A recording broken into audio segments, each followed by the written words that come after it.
मंडळी, श्री स्वामी समर्थ. बघा मंडळी, उद्या दिनांक 5 नोव्हेंबर, उद्या आली आहे कार्तिकी पौर्णिमा. अहो मंडळी, कार्तिकी पौर्णिमेला विशेष महत्त्व आहे. वर्षातून एकदाच येणारी या कार्तिकी पौर्णिमेला आपण जर माता लक्ष्मीची अखंड पूजा, सेवा, अर्चा केली तर वर्षभर आपल्या घरामध्ये कशाची कमतरता भासत नाही. पण मंडळी, उद्या कार्तिकी पौर्णिमा आहे.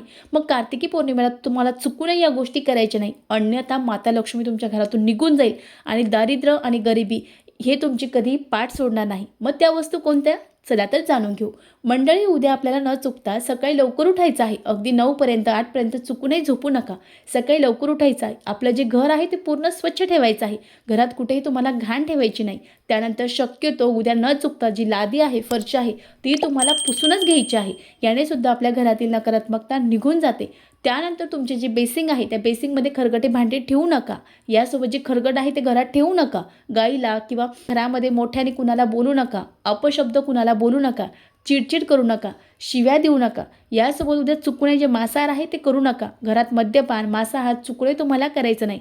यासोबत शक्यतो तुम्हाला या दिवशी जे नखं आहे ते सुद्धा कट करायची नाही. या दिवशी तुम्हाला कुणालाही उधार पैसे द्यायचे नाही किंवा कुणाकडून उधार पैसे घ्यायचे नाही.